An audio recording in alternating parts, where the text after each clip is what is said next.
Okay, call this meeting to order. Please stand for the Pledge of Allegiance.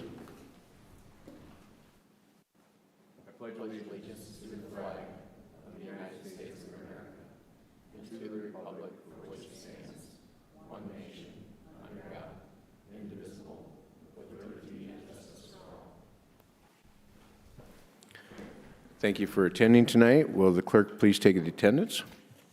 There are 5 council members present, Mr. Mayor. Council members Doran and Tiltonburn are absent at this time. All right. Action to approve the agenda. Entertain a motion to approve the agenda. So moved. Please call the roll. Avery, Here. Aye. Niemeyer, Aye. Rasmussen, Aye. Specker, Aye. Wendell. Aye. All right. At this time, we have open forum. Is there any member of the public who wishes to address the council on an item not listed on tonight's agenda? Seeing none, I think, John, did you want to do a presentation?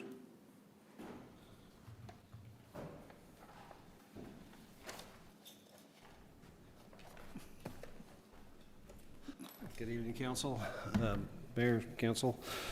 John Thompson with Public Works. Asked Paul to ask me to come up and give you just a quick little informal update as to what we're doing with mosquito abatement or our mosquito control program. And I actually even brought along a show and tell tonight as to how we trap the mosquitoes and count the mosquitoes too.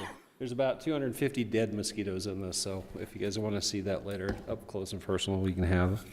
The mosquito abatement program or mosquito management program is one of our quality of life programs for the citizens of the city. Our focus is really sustaining our community's quality of life in regards to twilight outdoor recreation while monitoring and protecting our community from the West Niles virus. We budget about $50,000 a year. This year we're probably going to blow the budget a little bit because of the environment that we are in. And we have several pieces of equipment for monitoring, larviciding, and adult sighting. So the program itself starts generally, I wonder if I could get this shown up there, I'll give you an idea. If they can zoom into the top of that a little bit. So we really have two, in our integrated mosquito management program, there's really 2 avenues that we follow.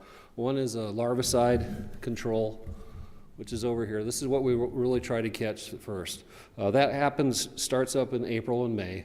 We try to go out and larvicide any of the wet areas within town to kill the mosquitoes before they become adults and start flying and biting. And that runs all the way through late September. We're always out there spraying and seeding these ponds for larvicide. Once a larva is detected, that's when we start larviciding, which is generally when the water gets over 50 degrees. We're always dipping it and seeing if there's any people down there. After the summer starts going on, like we've had the last 3-4 weeks, the mosquito hatches, are too consistent and they kind of explode. You can't catch all the larvae because there's a lot of pastures around the community that they're private property, so we can't really treat those pastures or anything like that. So even though we treat everything within the city, there's a lot of mosquitoes that kind of move right back in after that. So what we've had lately is a lot of hatches, and what we do there is we generally will set traps and monitor for any type of adult mosquitoes. Once we start seeing mosquito counts, and we trap them in these little buckets throughout the city. When we start seeing mosquito counts or trends over 100 plus, or if there's any that are with West Niles, we will implement our ground fogging. And the ground fogging is generally about once per week, and we'll go throughout the city. I'm going to just show this real quick. This is from last night, and those are the 4 trucks that we drove around last night. We kind of focused on residential last night, but you'll see we cover this whole entire city fairly well. And tonight we're going back out and cover the golf course a little bit more, the soccer park, and some of the baseball diamonds in Pioneer Park. So we do actively track where we're going each night too.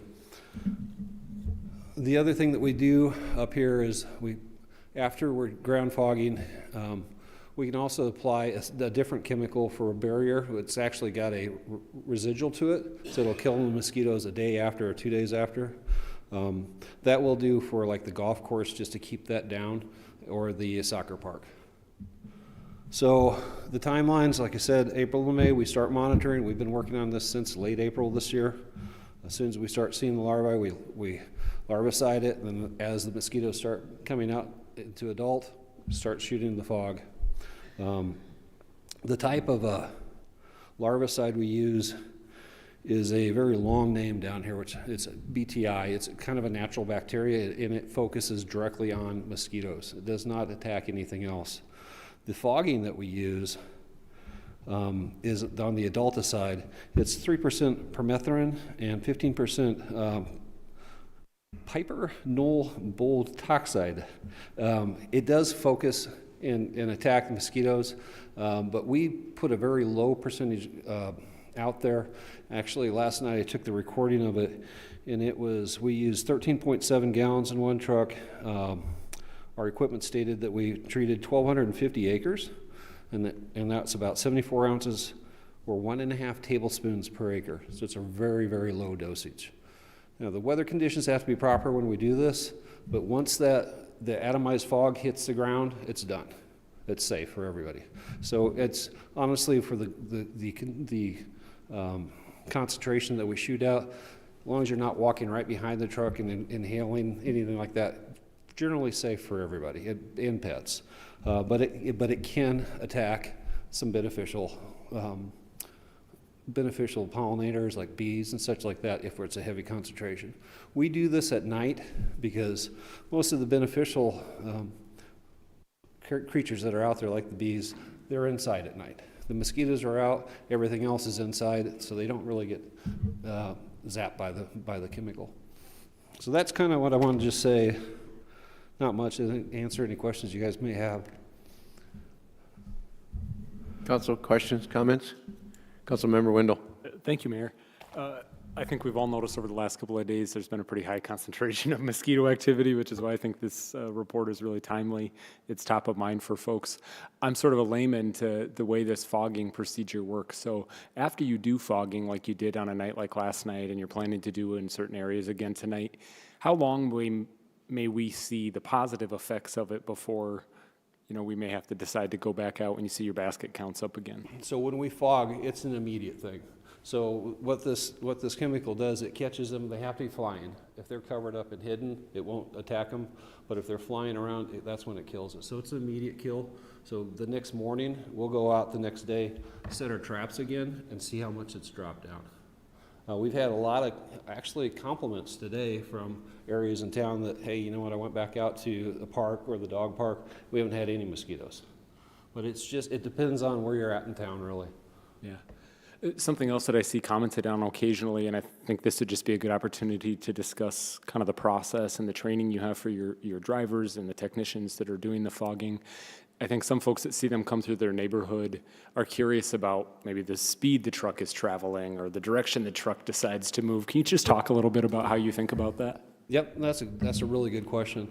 So the skid-mounted sprayers or foggers that we have in the box of the truck, they're calibrated by speed. So you can generally we try to do about 10 miles an hour, between 10 and 15, but we can spray all the way up to 20 miles an hour, and then after 20, it sounds a very loud alarm in the truck, and it shuts the fogger off. So it is calibrated as the speed. If you slow down below 10, it slows the fogger down too. So it's all calibrated all the way up. It's really kind of new technology equipment. And we have 3 of those and then one older piece of equipment, but they're all GPS or radar, and they all do about the same. Thanks, John. Well, I appreciate that we got this going on. It was pretty brutal out at the park on Sunday evening, even though they did spray before they had the dedication on the band shell, but it was pretty brutal out there. So, well, we hope this weekend with the Arts Festival and all the baseball tournaments coming to town, I think there's like 70 teams coming in town too. We hope to have it knocked down pretty good, so it's reasonable. It's good quality of life for everybody who's coming to see us. thank you, John. Thanks again, John, for for giving us the report, but feel free to empty that outside. Well, I was just going to hand this around. I can say one thing, it's living back in the Midwest, and last night I had to drive to Hendricks real fast last night, but on the way back, I said, well, here's one thing you don't see anywhere else in the country very much.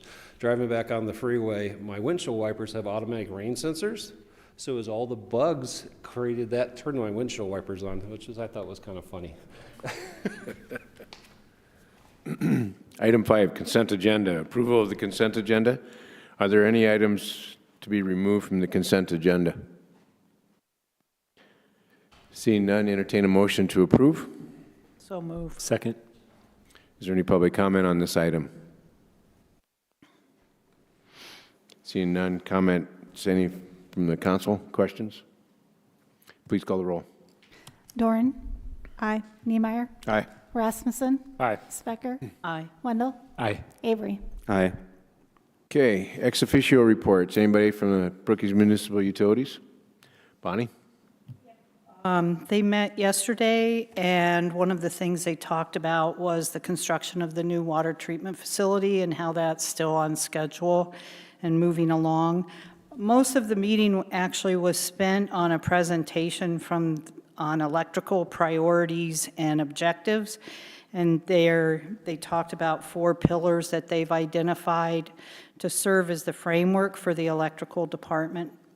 And these include quality power supply, operational excellence, enhanced customer experience, and financial sustainability. The objectives and measurables were defined for each of these pillars, and at yesterday's meeting, they discussed the first 2 pillars, which was the quality power supply, or providing Brookings with quality power using a diverse and environmentally sensitive energy sources. And the second one's the operational excellence, or maintaining a very high electrical service reliability while focus on continuous improvement. A few of the highlights under these pillars that I just thought I'd mention include the use of smart grid technology. They're really gearing up on that, and building resiliency among the different power sources so that if one fails, you have the others as backup.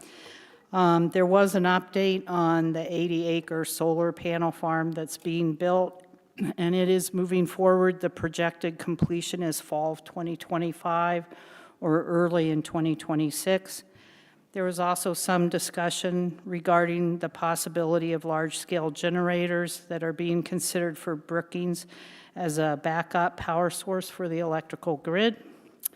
And discussion of objectives for the last 2 pillars will occur in August meeting, so Wayne can report on that one, those 2.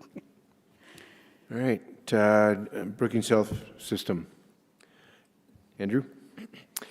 Yeah, Brookings Health Systems Board met last week.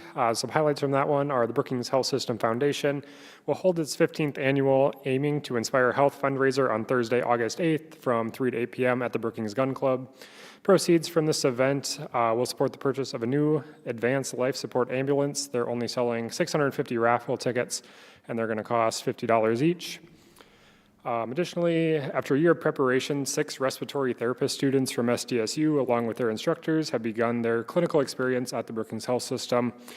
The program is being supported through the Breathe SD grant with SDSU, so students will have classroom and hands-on opportunity to observe and perform respiratory therapy. They're also working on preparations to implement the eNICU services, which are almost complete. So this means practitioners at Avera McKinnon will be able to visually assess newborns and provide consultations on care. Lastly, for the meeting, we heard from the board president of the South Dakota Association of Healthcare Organizations. He just kind of gave an update on their monitoring of Medicaid expansion and then the upcoming legislative session. All right, thanks, Andrew. All right, move on. Contracts change orders. Item 7A, action on resolution 24-075, a resolution awarding bid on airport parallel taxiway construction project. AIP number 3-46-005-039-2024, contingent on the FAA funding. We won't have Charlie, we'll have Lucas Dahl to present this item. Good evening, Mayor, City Council members. Lucas Dahl with the Brookings Airport. Item 7A is a resolution awarding a bid on an airport parallel taxiway construction project contingent on the FAA funding. The approval of this resolution will award the low bid to Bose Construction at $884,234.25, contingent upon the receipt of the FAA grant funds, which is less than the engineer's estimate. The resolution authorizes the city manager to execute all grant documents and contracts to complete the project. Taxiway Charlie is currently a taxiway on the north end of runway 1735. The project will connect taxiway Charlie at the main runway, run south, and connect with 1735 on the south. The construction of this project consists of fill, grading, underdrain pipe, asphalt paving, pavement markings, all lighting and signs. The project is a two-part project. All the dirt work and grading will be done this fall so it can set and settle over winter, and the remainder in the spring of 2025. Due to the increase of traffic at the airport, this provides improved safety to the users of 1735 as aircraft will not have to back taxi on an active runway. There is sufficient appropriations in the airport account for this contract. The city attorney will review all grants. City staff and airport board recommend approval. That concludes staff presentation. I stand by for any questions. Thank you, Lucas. Entertain a motion to approve. So moved. Second. Is there any public comment on this item? Seeing none. Council, questions, comments? Council member Specker. Becker. I'm getting there.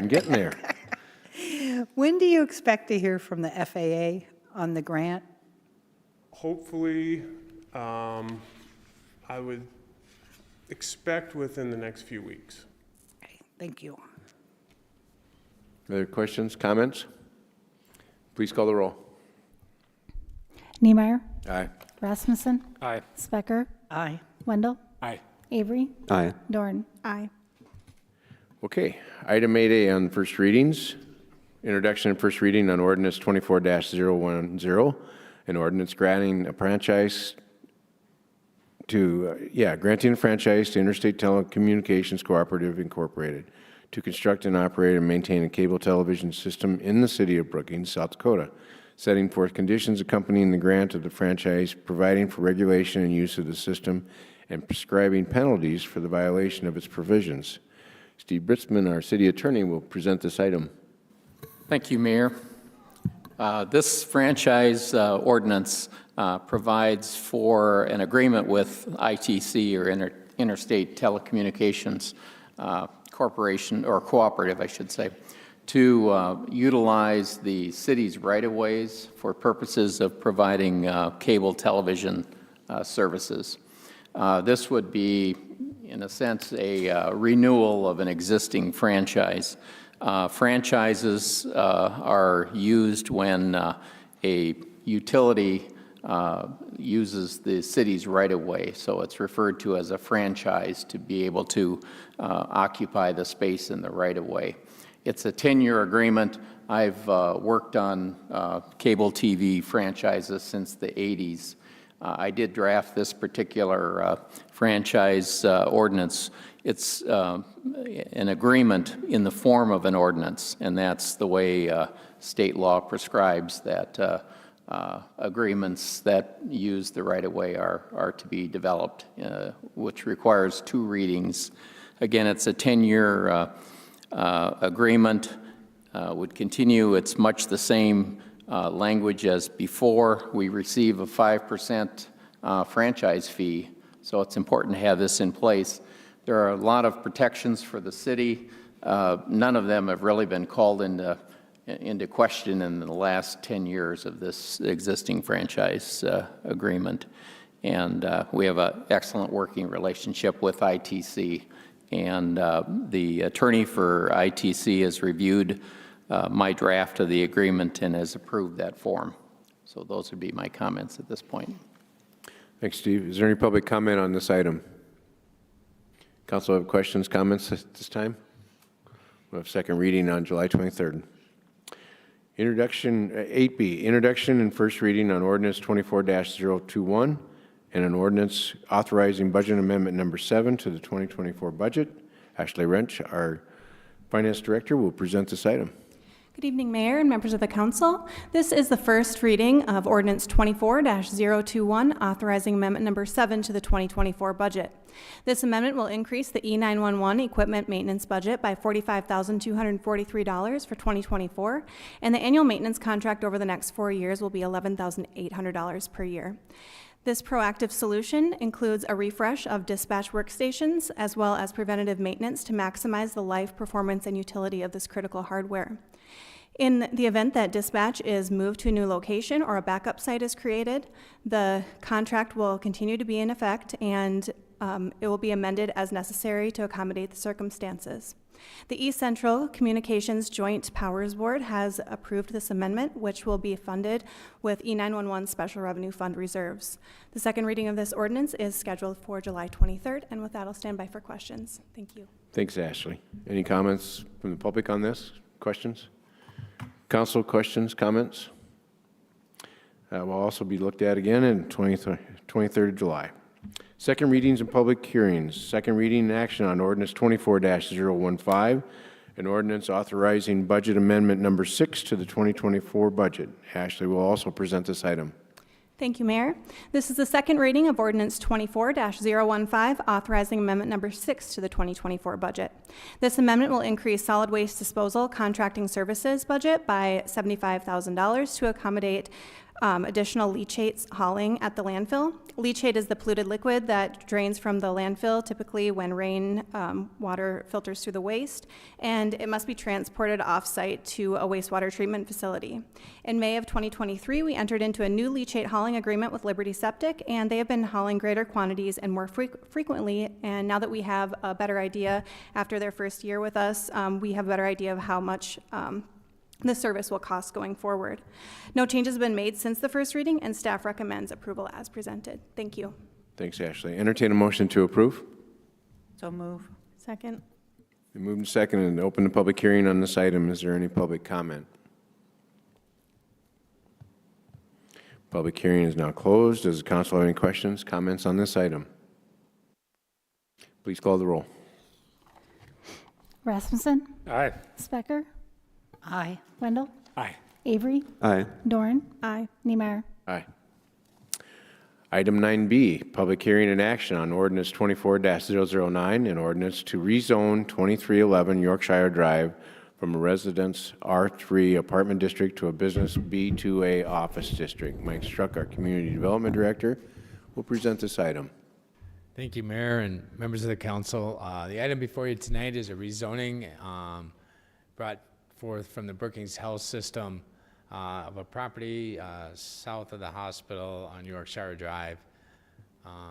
The current zoning of the property is a residence R3 zoning district, which they're looking at proposed opportunities of a redevelopment on the site. And so to do some of those potential projects, they would need to get the zoning in place. Our future land use map identifies this area as an urban high intensity use, and it would support a rezoning from a residential use to a business B2A zoning district as proposed. The development review team recommends approval, and it has unanimous approval from the Planning Commission recommending approval, and I'd stand for any questions you may have. Thank you, Mike. Entertain a motion to approve. So moved. Second. Been moved to second. As you open the public hearing on this item, is there any public comment? Seeing none, does the council have any questions, comments on this item? Please call the roll. Specker? Aye. Wendell? Aye. Avery? Aye. Doran? Aye. Niemeyer? Aye. Rasmussen? Aye. Okay, I'm going to go as far as I can here, and then I'm going to have Bonnie take care of it from there. Public hearing and action on a temporary alcohol application from the Brookings Area Chamber. And I'll let Bonnie handle the rest. Mayor and council members, this is a temporary alcoholic beverage license for the Downtown at Sundown event put on by the Brookings Area Chamber. The dates this year, I will let her fill in on the details. All the remaining, all of the required paperwork has been submitted, so I'll let you take it from there. Perfect. Hi, my name is Ainsley Bennett. I'm the event coordinator for the Brookings Area Chamber of Commerce. I am fortunate enough to be the one planning our 9th annual Downtown at Sundown, which will be August 1st, 8th, 15th, 22nd, and 29th this year. I just want to say thank you for your time and consideration tonight for this permit. We're really excited. This is my first year kind of heading on, so very excited. Went from intern to full-time without the city and their generosity and help, so this wouldn't be made possible. We have lots of fun and exciting themed events. Bobcat Night on the 8th, 15th, New Resident Welcome Night, 22nd, Multicultural Night, and 29th, SDSU Night. So very exciting stuff happening at the Chamber, and thank you so much. Hopefully to see you August 1st. Okay. Thank you. Entertain a motion to approve. So move. Second. Moved and seconded. Open public hearing on this item. Is there any public comments? Close the public hearing. Comments questions from council?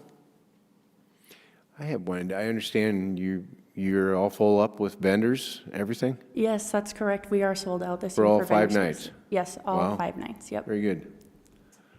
And if anybody has any questions, please call the Chamber of Commerce and ask for you. Yes, ask for me. All right. One thing I would add to it, new this year, I believe the city's going to have a booth there every night. Right. City right. council will be in attendance. If the public would like to come speak with your city council member about certain topics, surely not mosquitoes, feel free to stop on by. Exactly. Any other comments, questions? Please call the roll. Wendell. Aye. Avery. Aye. Doran. Aye. Niemeyer. Aye. Rasmussen. Aye. Specker. Aye. Okay, that's pretty much the end of the business tonight. Our next meeting is going to be on the 23rd. We do have the 2 second readings that we had first on tonight, and beyond that, we really don't have anything else on the agenda. Is there any member of the council who wants to present a future budget item? Council Member Rasmussen. Thank you, Mr. Mayor. In an effort to keep the community informed about Initiated Measure 28 and the impact to the community, I'd like to propose a study session prior to the opening of the vote for the November election. I'd ask for presentations from city staff and local economic development partners, as well as offer invitations to present to the South Dakota Municipal League and the South Dakota Retailers Association, really just as an informational meeting so that folks are aware of the initiated measure and the impacts it could have on the city of Brookings and the community of Brookings. Remind everybody what Initiative 28 is. Be the grocery tax. Okay. Is there a second to this? Second. Okay. Any discussion? Or do we have discussion? I can't remember. Yeah, it'd be appropriate. Yeah, public comments? Any comments from council? Bonnie, what do you think in September? One of the things I'd recommend is maybe we contact the league and the Retailers Association. We'll work with Bonnie to try to figure out the best work session prior to Right. November and try to get everyone coordinated. So Bonnie and I, we can work together to figure out what that date is, and we'll let council and the public know. Okay. All right, call the roll. Avery. Aye. Doran. Aye. Niemeyer. Aye. Rasmussen. Aye. Specker. Aye. Wendell. Aye. Okay. I don't think we have anything else. Paul, Paul has a comment. Yeah, just real quick, want to make sure the public is aware. On Thursday night at 7 p.m. McCrory Gardens, we're going to have a special event and meeting for people interested in the emerald ash borer and what they could do on their own property, what's going to take place, the potential impact of the ash trees. Here in Brookings, we're going to have John Ball there, as well as city forestry staff as well. So anyone interested in the emerald ash borer, please feel free to attend. It's a free event. Come with plenty of questions, and hopefully they'll have plenty of answers for you. Once again, that's this Thursday night, McCrory Gardens at 7 p.m. All right, thank you, Paul. That being said, entertain a motion to adjourn. So moved. Second. All those in favor say aye. Aye. Opposed?